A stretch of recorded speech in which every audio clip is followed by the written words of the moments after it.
Horas kesayangan Inang masih membahas sidang Sambo dan masih membahas kesaksian PC tentang pengakuan bahwa ada perkosaan dan juga ada pembantingan. Dan masih bersama kesayangan kita semua Dr. Reza Indragiri yang batuk-batuk. Minum dulu. Dingin nih Kang. Tempo hari obrolannya nggak di ruangan sedingin ini. Iya makanya ini mungkin terlalu dingin. Terima kasih masih bersama-sama. Tapi ini bukan melingering, ini batuk betulan. Batuk betulan, ini bukan pura-pura pura-pura sakit, ya. bukan Iya pura-pura makanya ini nanti banyak yang tiru-tiru nih. Kita kan melihatnya nih peristiwa yang 5 bulan yang lalu diceritakan kembali, ya kan. Lalu ketika menceritakan itu saya kirimkan tadi ke Mas Reza. Ada yang menganalisis Kirdi kalau nggak salah tentang mimik yang bahwa tidak mungkin seorang korban perkosaan berbicara dengan nada datar. Ada beberapa hal yang saya catat. Satu, memanggilnya masih tetap mesra. Saya dibopong oleh Dek Yosua. Mungkin nggak sih orang memanggil pemerkosanya dengan itu dinilai hari ini ya. Perkosaannya 5 bulan lalu. Betul. Kalau saya menilainya bukan hari ini. Saya menilainya adalah sesaat setelah kejadian yang dia sebut sebagai perkosaan itu. Bagaimana? Jadi begini. Mas melihatnya coba. Kita pahami dulu ya bahwa orang-orang yang mengalami kejahatan seksual itu hampir bisa dipastikan mengalami trauma. Ya, Sepakat makanya ya? kita bahas trauma nih. Ya, trauma. Tapi kita juga harus ingat ada sekian banyak ilmuwan yang mengatakan trauma akibat kejahatan seksual itu tidak bisa disamakan dengan trauma akibat peristiwa-peristiwa lain. Sebab? Karena inilah trauma di raja trauma. Oke. Trauma perkosaan adalah rajanya dari segala trauma. Betul. Bahkan melihat orang ditembak di depan mata pun atau melihat kecelakaan, Trauma masih akibat jauh lebih perkosaan lebih dahsyat daripada itu. Karena itulah mereka kemudian menggunakan istilah khusus.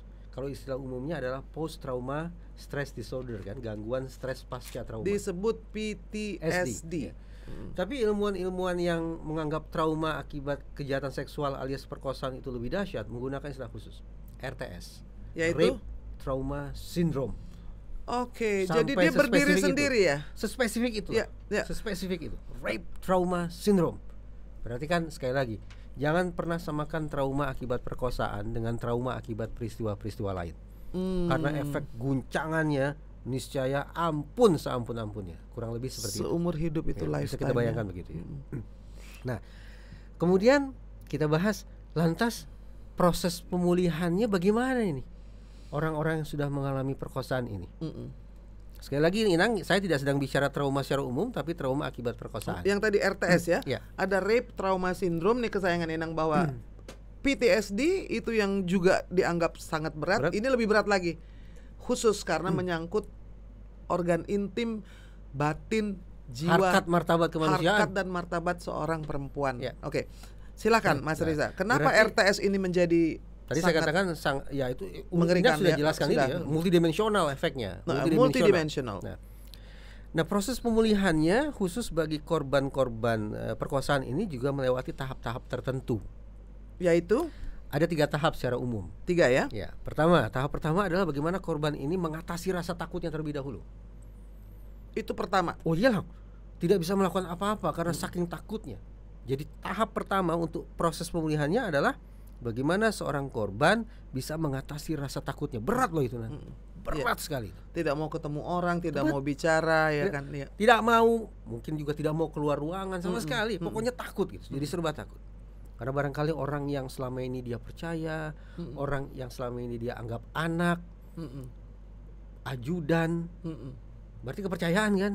Kok tiba-tiba melakukan perkosaan? Berarti yang pertama harus dilakukan adalah tahap pertama, memulihkan stabilitas dalam pengertian mengatasi rasa takut. Kalau tahap pertama ini bisa dilalui dengan baik, masuk ke tahap kedua, yaitu mengais-ngais kembali ingatan tentang peristiwa traumatis tersebut. Recollection Recollection atau recognition, pokoknya itulah. Recollection of Ya. mind ya. Kenapa ini dilakukan? Ya karena pada tahap kedua inilah boleh jadi korban memutuskan, oke, saya mau berjuang, saya mau melewati proses hukum. Dan dalam proses hukum, keterangan mengandalkan daya ingat manusia. Berarti mengais-ngais ingatan itu akan menjadi agenda penting pada tahap kedua.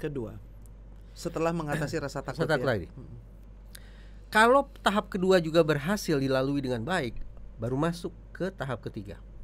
Istilahnya adalah reconnecting to others. Kalau saya menerjemahkan secara bebas sebagai membangun kembali relasi sosial. Ya, back to reality ya. Betul. Ya. Tapi ini tahap ketiga loh. Connecting ya, baru Tahap ketiga ini. Dan kita bisa bayangkan pertama, others yang dimaksud pasti orang-orang dekat kan.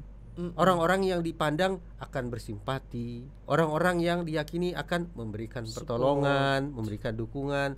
Tidak mungkin reconnecting to others, others-nya entah orang siapa, tidak mungkin. Jadi selektif sekali. Reconnecting, connect-nya juga ini konteksnya adalah connect dalam pengertian penyembuhan. Masih healing ya? Healing. Jadi sekali lagi tidak sembarangan untuk reconnect to others itu sembarangan tidak. Tanpa konteks, tanpa kejelasan orangnya siapa tidak mungkin. Nah, kita bisa pahami Inang bahwa tahapnya memang ada 3. Tapi mengetahui bahwa guncangan psikis yang dialami oleh korban ini dahsyat, maka menjejakkan kaki ke tahap 1, ke tahap 2, ke tahap 3 itu butuh proses yang tidak sebentar. Waktunya panjang. Bisa bertahun-tahun ya. Bisa bertahun-tahun. Bisa Bahkan lifetime. ada yang tidak bisa Seumur sembuh. hidup. Maaf Yes, ini. yes, seumur Ada yang hidup. kemudian memutuskan untuk mengakhiri hidup sendiri. Iya. Tapi mudah-mudahan ini tidak menginspirasi kita untuk melakukan perbuatan serupa ya. Kita sebagaimana pernah Inang katakan sebagai disclaimer, spirit kita adalah bersimpati kepada korban agar korban kemudian bisa hidup produktif kembali. Dan juga mengedukasi publik tentang hal-hal psikologi forensik yang asik. Ya. Nah, reconnecting to others itu adalah tahap ketiga, butuh proses panjang. Nah, sekarang kita kembali ke situasi Magelang. Jadi saya tidak sedang berimajinasi nih, saya sedang mengingatkan kita kembali tentang perkataan-perkataan yang sudah disampaikan oleh mereka sendiri. Apa yang terjadi di Magelang? Konon setelah terjadinya perkosaan tersebut, orang yang mengklaim sebagai korban ini justru menyebut nama Brigadir Yosua, yang sesaat lalu dia klaim sudah melakukan perkosaan terhadap dirinya. Mana Yosua? Manggil nyari. Manggil. Kemudian datanglah Yosua. Berbincang mereka 4 mata dalam ruangan itu. Ini kan sepintas lalu reconnecting to others. Sepintas lalu. Tapi mustahil reconnecting to others. Karena itu tahap ketiga. Tahap ketiga dan butuh proses panjang. Sementara momen diperkosa dan momen datangnya mendiang Brigadir Yosua ke dalam ruangan berapa hari? Berapa jam? Berapa menit? Hanya berapa menit? Berapa Masuk menit? akal tidak? Reconnecting to others, tahap ketiga pemulihan trauma akibat perkosaan berlangsung hanya dalam beberapa menit saja. Sulit bagi saya untuk paham. Sementara bertahun-tahun ya, Mas Reza pernah menangani hal seperti ini dan tahu betapa sulitnya. Nah ini juga nih.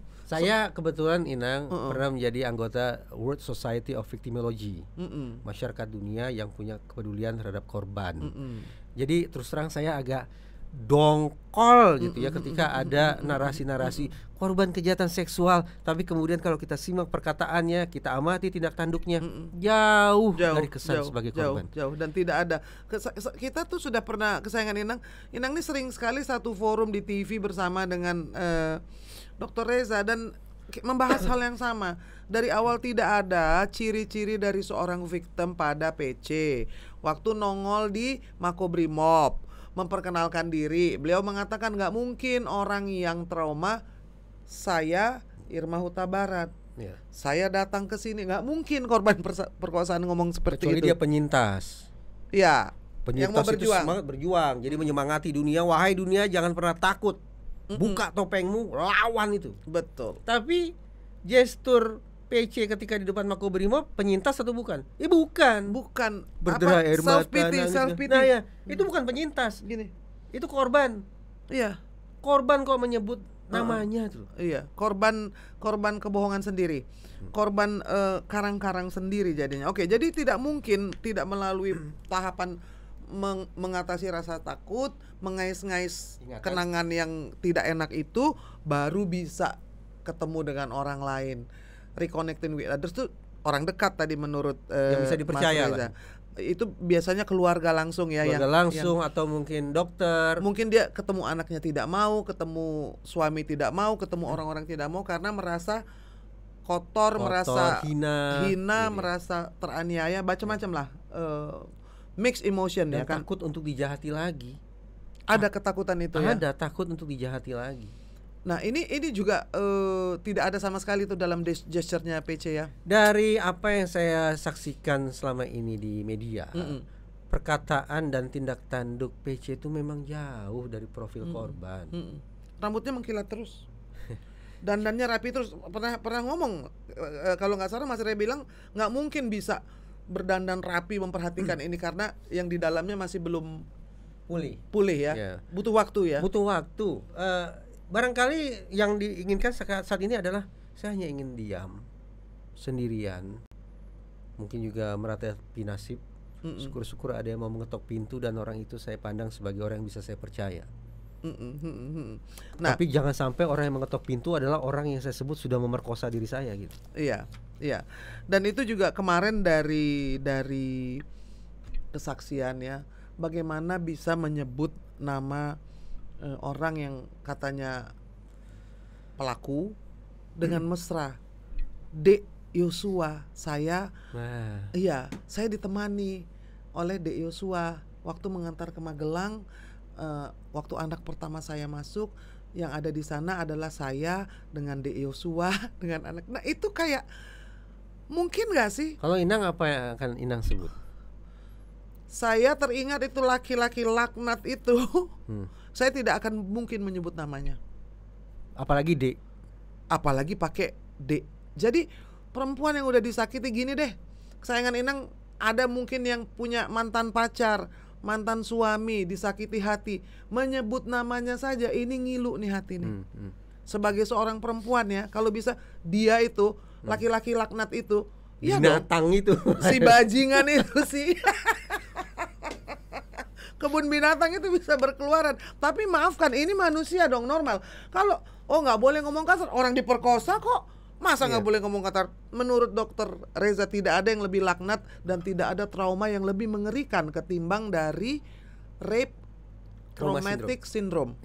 Artinya RTS ini di atasnya PTSD lagi, karena organ intim yang kena tuh bukan cuman alat kelamin, tetapi jiwa, batin, mental ya. Tidak ada istilah, ini bukan berarti saya menyepelekan ya, tapi tidak ada istilah sindroma trauma akibat bencana alam, sindroma trauma akibat kecelakaan lalu lintas. Tidak ada itu.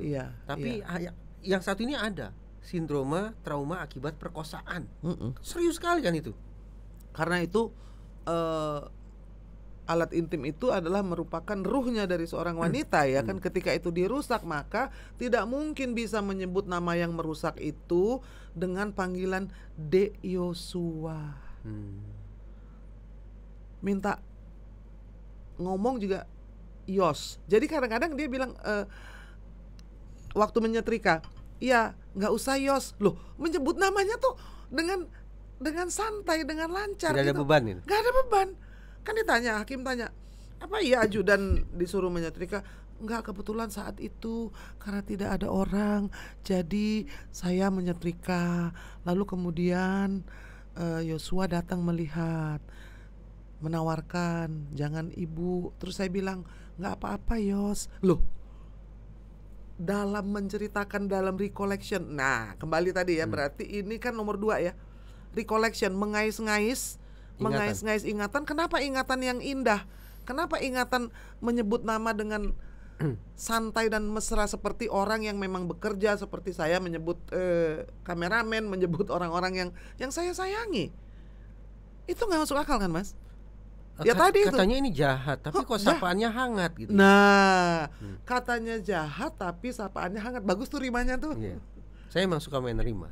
Luar biasa. Memang orang Melayu itu memang luar biasa. Dr. Reza Indragini ini adalah orang Melayu, jadi saya manggilnya Mas karena beliau lama di Jogja. Itu nggak sinkron itu? Oh ya betul ya, sinkron ya. Sinkron nggak? Orang Melayu, kenapa saya panggil Mas? Karena dia lama di Jogja. Oh ya sinkron. Tapi betul loh, saya tuh merasa kampung halaman saya tuh Jogja. Itu dia. Jadi waktu saya panggil abang, saya tanya, sebenarnya lebih suka dipanggil apa? Dipanggil Mas, makanya saya panggil beliau Mas, gitu kan? Jadi itu juga hal yang tidak masuk akal. Tadi kita dengarkan ya, nomor 1 fear, mengatasi dulu rasa takut, baru kemudian bisa recollecting, mengais-ngais ingatan. Nah ingatan ini, karena ingatan ini jahanam, maka ketika mengingat itu biasanya bisa gemeter, bisa langsung nggak mau ngomong, Nah, bisa. bisa mundur kembali ke tahap pertama. Oh gitu. Iya, karena ternyata tahap 2-nya gagal. Jadi misalnya nih, saya sudah bisa mengatasi rasa takut ya. Mau cerita lalu gitu saya ya. putuskan, oke, saya mau berjuang, saya mau lapor ke polisi. Lalu saya datang ke kantor polisi. Di polisi kan di BAP. Tanya, apa kabar? Bagaimana kondisi saudara? Jawabannya pasti sehat. Masuk pertanyaan yang kedua. Apa yang saudara alami? Masih bisa jawab. Pertanyaan ketiga, keempat kan makin substantif tuh. Lebih spesifik ya. Makin spesifik, makin berat, makin ke dalam. Pada momen-momen seperti itu bisa saja seorang pelapor kemudian merasa tertekan sekali karena harus mengingat-ingat peristiwa yang secara manusiawi tidak mau diingat. Siapa sih Inang yang mau mengingat-ingat peristiwa Nggak ada. diperkosa? Kalau ada yang bisa delete seperti komputer, erase, Iya. bisa. Dan walaupun dengan itikat baik, penyidik pasti tanyanya kan rinci kan. Lu iya dong. Pelaku pakai baju apa?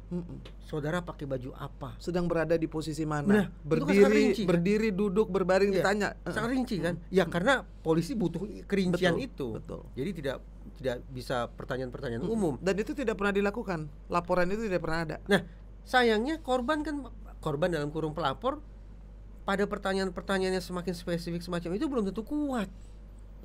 Akhirnya drop. Berhenti, tidak Drop. mampu melaporkan ya. Ironisnya akibat apa? Akibat proses penegakan hukum. Ya bukan salah polisi, tapi yang ingin saya katakan proses penegakan hukum yang semestinya mengajak pelapor untuk maju Bisa backward. bisa menjadi Mundur. berbalik. Ya, Gitu. ya. Nah, kembalilah dia ke tahap 1. Bagaimana memulihkan kembali keberaniannya, Rasa ketakutan. mengatasi kembali rasa ketakutannya. Nah, Jadi apa yang terjadi di PC ini sama sekali tidak masuk akal karena ya dengan lancar, dengan datar, lalu ketika ditanya apa yang terjadi pada tanggal 7, saya sedang tidur-tiduran, terus tiba-tiba pas buka mata ada Joshua gitu, yang apa sih, lalu kemudian sidang ditutup karena mungkin akan ada pertanyaan yang detail. Nah tadi dijelaskan ya oleh Mas Reza bahwa sebetulnya pada saat kejadian trauma itu langsung diperkosa hari ini, ya hari ini nih yang trauma yang paling buruknya itu yang harus dilaporkan dan di examine, diperiksa secara fisik. Yang tidak dilakukan, tidak pernah ada. Lalu kemudian ketika mengingat-ingat, PC menyebut nama Dek Yosua. Nggak usah Yos, kami pergi dengan Yosua. Jadi nggak mungkin. lagi Nang. Ini bicara tentang medis ya. Terus menerus yang dicerita adalah pemeriksaan swab setelah tiba di Jakarta. Apa yang dilakukan? Pemeriksaan Swab test. Kok tidak pernah ya ada cerita FS selaku suami mengajak istrinya yang konon baru diperkosa ini, mah yuk periksa ke dokter yuk. Ada luka nggak? Maaf, entah ada penyakit kelamin. Betul. Apalagi kamu kan dibanting 3 kali. Betul. Kalau kena kepalamu geger otak bagaimana? Bener. Atau tulang-tulang punggung yang Tulang retak. punggung. Apalagi katanya pernah cedera kan? Iya. Ya. Jadi karena vertigo. nah ini nih kalau saya juga lihat hakimnya kan dijelaskan penyakit macam-macam, vertigo, darah rendah, tulang punggung sakit, lalu juga GERD ya. Artinya ini aja sudah tanpa dibanting, tanpa diperkosa pun ini udah penyakit. Udah ada tuh. Apalagi setelah diperkosa, setelah dibanting, kenapa tidak diajak oleh FS ke dokter? Ya kan, sebagai seorang suami ya.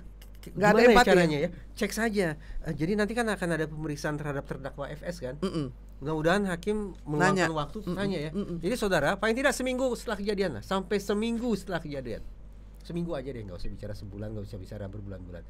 Sejak Kalau saya saat itu juga kali Mas. semestinya begitu. Iya. Tapi mungkin karena sibuk kan katanya mau main Mau badminton. badminton dulu, mau ada raker dulu. Iya, kan katanya mau main badminton. Oke lah, anggaplah istrinya diperkosa, tapi karena sudah janji mau main badminton, ya badminton dulu dong. Janji harus ditepati, Inang. Manusia itu dinilai berdasarkan janjinya. Saya serius ini. Aduh, saya nggak nyangka Mas Reza ini. Loh, saya serius loh ini. Janji Main-main. harus apa? Janji badminton tapi yang dibahas sama Mas Ya, Reza. dia kan memegang janjinya. Sekali Dia badminton tetap badminton. badminton. Bintang 2. Mau taruh di mana kehormatan ini? Aduh, muka Inang sampai merah nih pasti.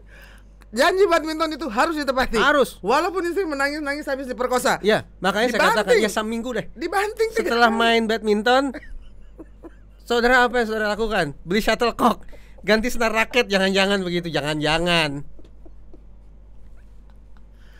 Ya, sampai seminggu setelah kejadian saudara kemana?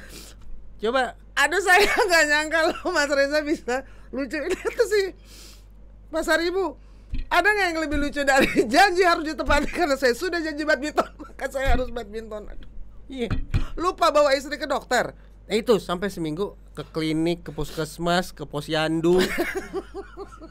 Atau apa? Tempat pijit tulang apa? Kiropraktor. Ada yang tradisional. Cimande kan dibanting. Serius. Cimande. Cek kan istrinya baru dibanting. Saya tidak pernah wawancara sampai keluar air mata lo nangis kayak gini. Nah. Cimande atau apalah upaya apalah gitu ya maksudnya. Iya. Ya. Pokoknya upaya medis mengobati istri Sampai yang tanggal 7 Desember ini nggak ada. Nggak ada ya? Nggak ada. Wah, itu betul-betul. Kalau ada suami yang seperti itu, aduh jangan sampai. Nah, kalau anak-anak saya dengar atau nyimak podcast ini jangan cari suami seperti itu. Silakan. Dari Jangan. 7 Juli diperkosa sampai 7 Desember nggak dibawa ke Cimande, enggak. Ke puskesmas enggak, ke posyandu enggak. Aduh, saya sampai sakit perut. Suami macam apa itu? Lalu kemudian bicara soal harkat martabat. Oke, jadi yang Mas Reza bilang, udah deh jangan bicara harkat martabat. Bicara soal luka-luka dulu atau Iya. ada geger otak atau ada patah tulang, yang jelas aja dulu gitu. Yang itu kan parah itu. Parah loh, Nang. Dibanting 3 kali itu parah loh, Nang. Serius loh. Kenapa sampai tanggal 7 Desember nggak dibawa kemana-mana ya? Sembuh sendiri apa ya? Sian. Itu pertanyaan $1 million question.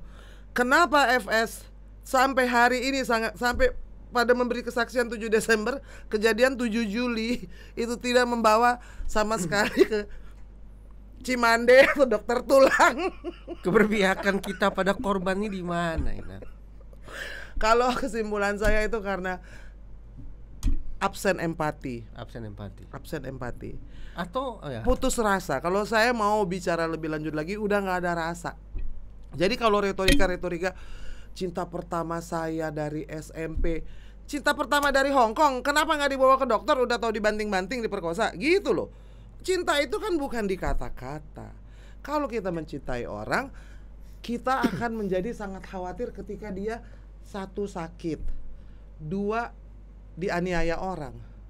Kalau perkosa itu tadi menurut Mas Riza paling tinggi. Jadi nggak ada lagi main-main kalau soal perkosaan, nggak boleh main-main ya. Betul. Pagi perkosaan. Bayangkan Anda ini ada penularan penyakit menular seksual. Harus dibawa STD ya? Iya, harus dibawa ke tabib mana gitu. Kenapa santai? Tapi di koran nih, Nang, di koran-koran yang namanya bertinta merah itu kan ada tulis tuh obat-obatan. Ya, menerima pengobatan patah tulang dan penyakitnya penyakit eksotis semua loh. Saya nggak kuat. Telinga berair, Saya nggak mani encer, segala macam. Ini penyakit tuh eksotis semua begini ya, saya pikir. Di mikrolet juga banyak tuh ditempel stikernya, Inang, di pintu mikrolet. Aduh, saya Bisul nggak menahun. kuat wawancara Ya. ini. Buang air berdarah segala macam. Penyakit-penyakit eksotis begitulah gitu.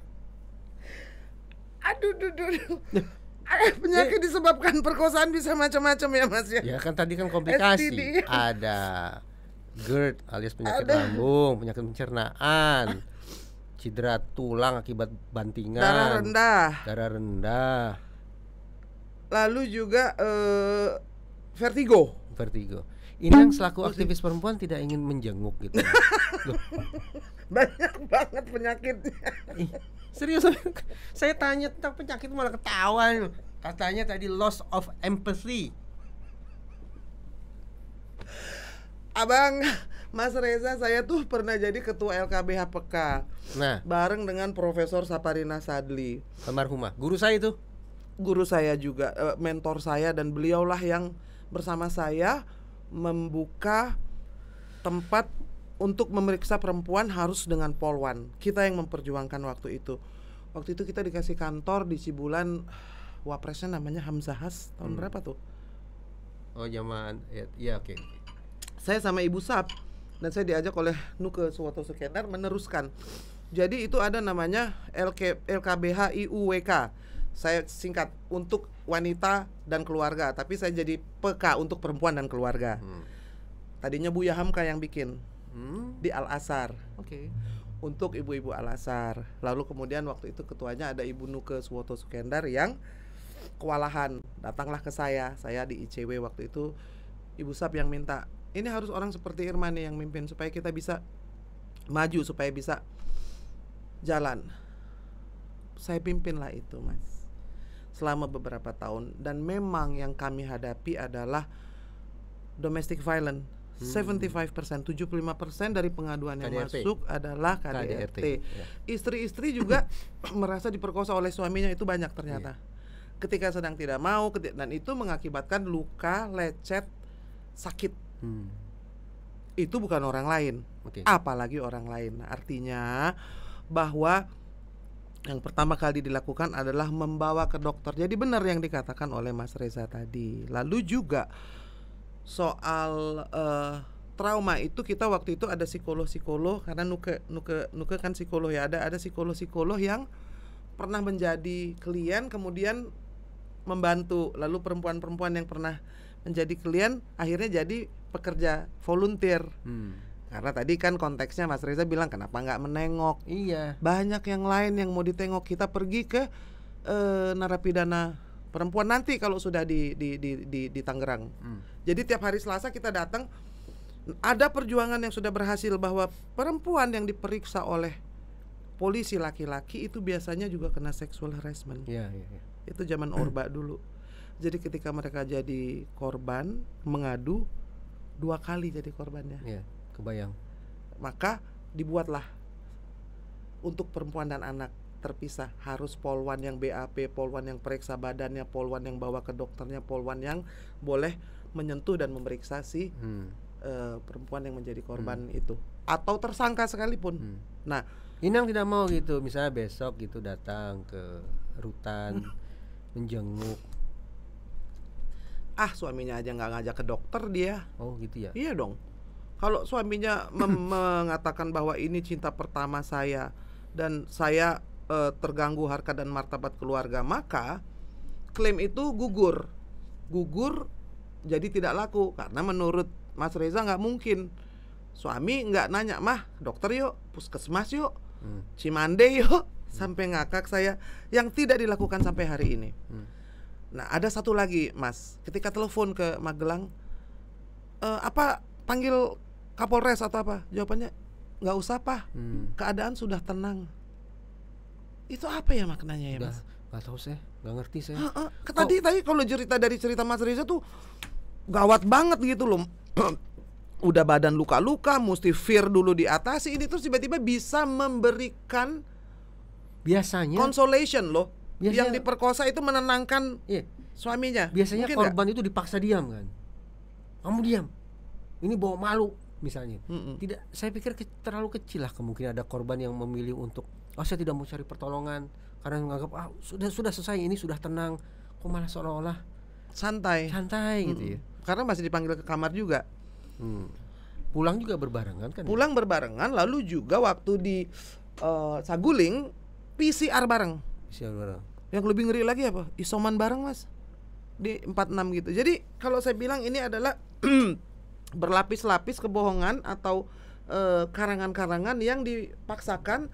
Karena saya udah wawancara bolak-balik, beliau ini mengatakan nggak sesuai dengan ilmu sekolahnya, udah tinggi banget ya. Ya saya nggak melihat sekolahnya tinggi banget, udah 1, 2, 3 ini nggak nyambung semua ya. Saya nggak melihat ada kesesuaian antara perkataan dan perbuatan PC ini dengan profil korban yang sesungguhnya. Betul. Jadi saya ini selama saya mewawancara belum pernah saya ketawa seperti tadi karena kepikir kenapa jadi suami tidak mengajak istri untuk memeriksa ya, untuk berobat. Kalau memang itu sebrutal itu, seminggu masih kelihatan lah luka-lukanya ya.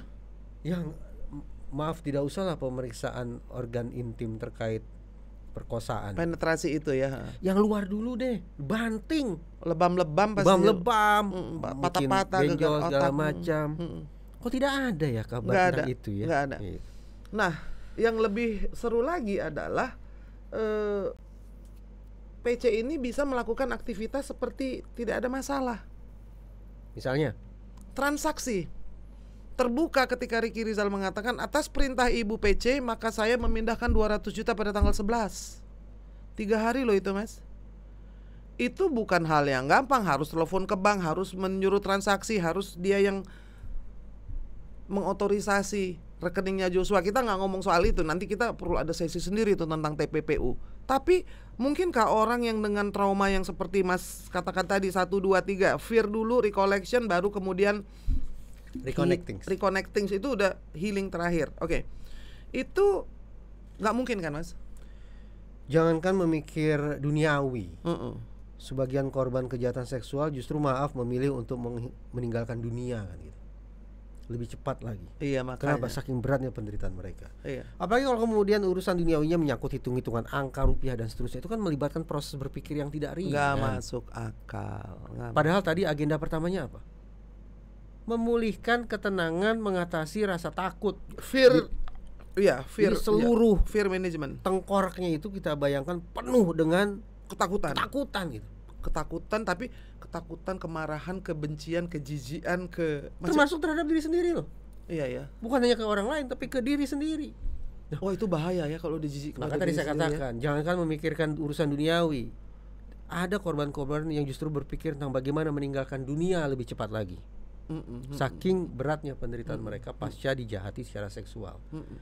Nah sekarang ternyata ketika tengkorak itu dipenuhi dengan ketakutan, masih ada secuil gitu yang masih bisa memikirkan tentang uang di rekening bank gitu. BNI. Iya. Dan bisa memberi perintah kepada Ricky Rizal Makin untuk sulit memindahkan 200 juta. Semakin tidak masuk Makin akal. sulit Jadi yang ingin kita buktikan di sini adalah trauma yang disebut-sebut itu gugur sendiri karena Bapak dokter di sebelah Inang ini nggak bisa masuk nih dalam teori yang mana nih, dalam teori fear tidak, recollecting tidak, reconnecting juga tidak, tetapi langsung bisa melakukan transaksi, bisa kemudian datang ke Makobrimob seperti manusia yang tidak punya masalah lah. Yes. Gitu ya.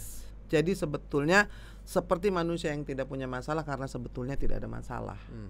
Kalau menurut saya nggak gampang kok membangun konstruksi di atas kebohongan, apalagi konstruksi hukum.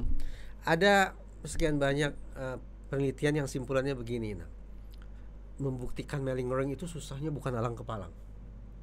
Ternyata ya, susahnya bukan alang kepalang. Tapi dalam kasus ini, sepertinya kebalikannya. Malingeringnya terlalu gampang untuk kemudian dipatahkan gitu. Ya karena mungkin dia menganggap semua orang kera, sehingga tidak ada yang menganalisis bahwa kalau saya bilang saya trauma berarti saya trauma gitu. Padahal kan dia punya latar belakang ilmu kedokteran, dokter gigi. Makanya saya bilang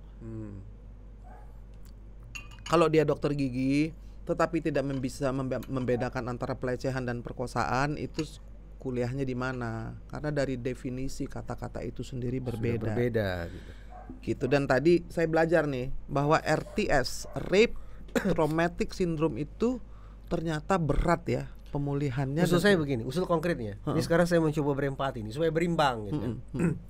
Mari kita pandang PC ini sebagai korban yang sesungguhnya. Seolah, katakanlah sesungguhnya. Tidak pakai seolah. Oke. Kita pandang saja sekarang dia Pak sebagai korban yang sesungguhnya. Apa yang harus dilakukan? Dia harus segera melapor ke polisi agar bisa divisum. Harapannya masih ada jejak-jejak kejahatan seksual itu di tubuh dia. Kalau ada, maka kata undang-undang nih ya, kata undang-undang TPKS, korban kejahatan seksual itu mendapatkan restitusi dan kompensasi. Restitusi artinya ganti rugi dari pelaku. Tapi pelaku sekarang sudah tidak ada. Sudah almarhum. Masih ada kesempatan dapat kompensasi, yaitu ganti rugi dari negara. Polisi. Siapapun lah itu, pokoknya negara. Jadi Presiden Jokowi bisa ditagih nih oleh PC. Pak Presiden, saya sudah mengalami kejahatan seksual. Bapak atas nama negara harus bayar saya ganti rugi loh. Tapi harus ada laporan. Oh jelas, harus ada laporan. Harus ada visum juga. Harus, karena kan harus dibuktikan memang ini. Berarti harus bawa ke dokter. Nah jadi bagaimana kalau kita agendakan serius, kita jenguk silaturahim lah gitu ya. Silaturahim, kita dorong dia untuk membuat laporan ke dokter tulang. Cimande. Enggak, kita bicara perkosaan ini, bukan bicara keseleo, kita bicara perkosaan. Iya, perkosaan. Oke, Ya. Perkosaan, lapor polisi, kita dampingi untuk dapat visum, lalu kita perjuangkan korespondensinya, audiensinya agar dapat kompensasi dari Presiden Jokowi. Sepakat karena itu sudah menjadi rekomendasi dari Komnas HAM dan Komnas Perempuan yang sampai hari ini belum dipanggil. Nah, ini sekaligus menyemangati para korban yang sesungguhnya. Iya. Jangan patah semangat. Iya. Lapor, visum, berjuanglah agar dapat restitusi. Betul. Dan kompensasi. Betul. Bukan berarti penderitaan bisa diuangkan, bukan begitu. Atau penderitaan bisa dikarang-karang supaya bebas dari hukuman. Saya kan tadi cerita ke Mas Reza, saya ini bertahun-tahun dan hingga saat ini selalu membela perempuan-perempuan yang tertindas, yang dianiaya dan mengalami sexual harassment ataupun sexual violence, ya kan. Tapi gak ada tergerak sedikit pun hati saya melihat sandiwaranya PC. Jadi gimana, Mas? Gak tergerak saya, karena tidak ada orang yang menjadi korban yang bisa bicara dengan datar dan runut, lalu kemudian melirik-lirik dulu, ngelihat, setelah melirik kemudian baru nangis, dan nangis itu ngelap air matanya di luar sini nih. Orang tuh kalau nangis air matanya tuh keluar dari sini nih. Tadi Inang ketawa aja air matanya keluarnya dari dalam sini. Jadi semua acting itu kalau kita bisa bicara micro expression lalu juga gesture, itu juga coaching actingnya tuh salah. Jadi nggak terharu, nggak iba kita melihatnya. Sebenarnya tadi saya mau bilang itu, saya sangkutkan ke situ. Artinya begini, riset juga yang menemukan dalam sekian banyak praktek malingering, pura-pura sakit dalam situasi hukum, itu ada pelaku yang ternyata punya konsultan.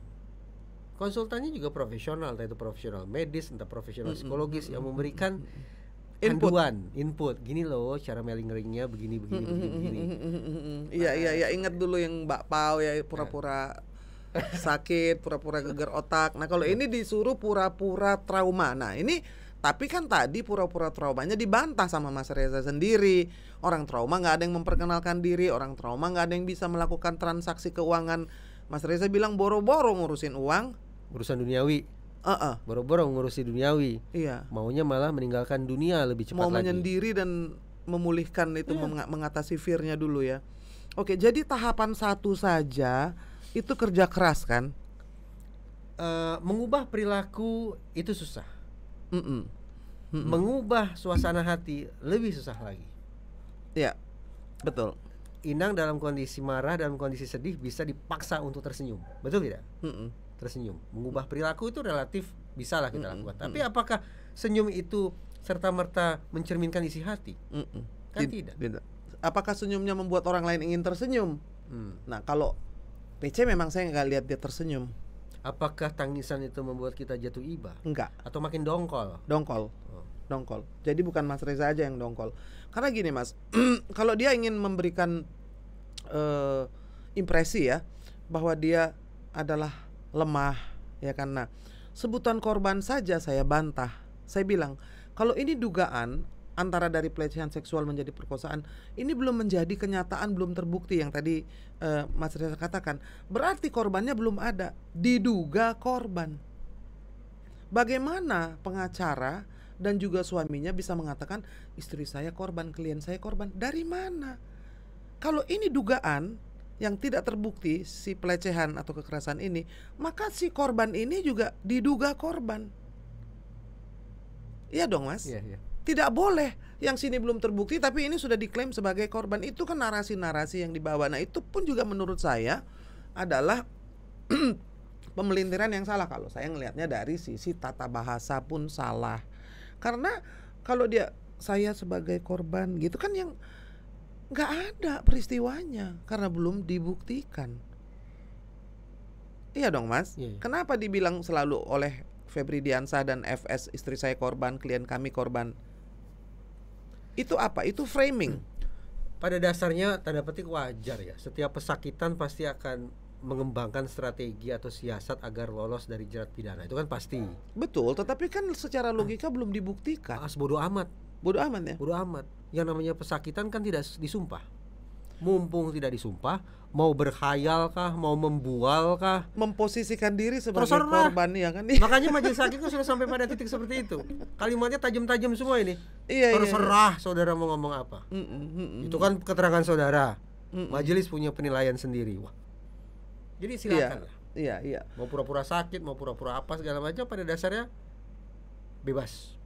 Nah, itu berarti sudah bikin dongkol bukan hanya majelis hakim tetapi juga seorang psikolog forensik dan juga Inang dan juga mungkin banyak ibu-ibu yang lain ya kan. Nah, ini saya ada sebelum kita tutup acara ini, Mas Reza apakah melihat PC sebagai seorang perempuan yang lemah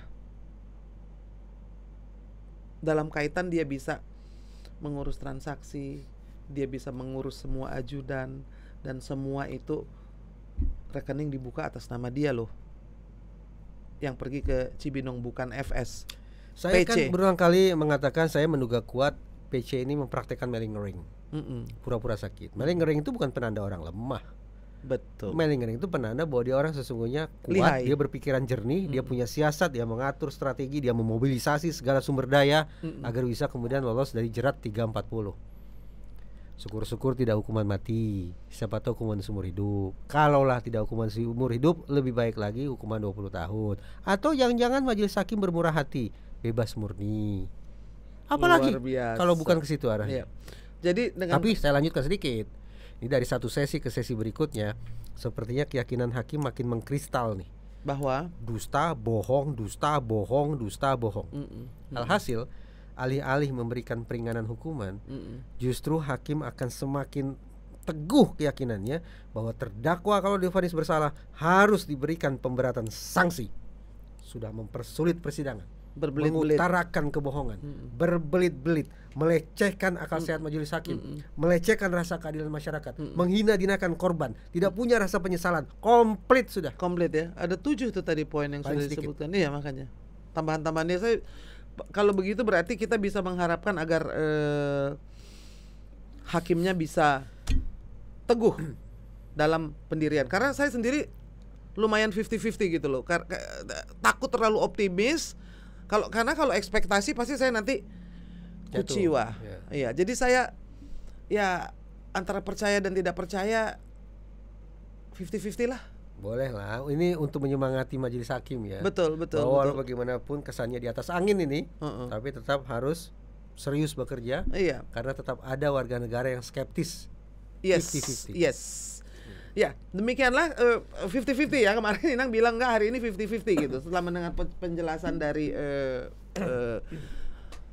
Dr. Reza Indragiri, dan mudah-mudahan kita bisa memetik pelajaran ya dari tadi yang sudah dikatakan beliau, dan mudah-mudahan ini bukan yang terakhir. Kita bisa jumpa lagi dan kita undang lagi nanti Dr. Reza Indragiri. Terima kasih banyak. Terima kasih Inang, sehat Horas. selalu.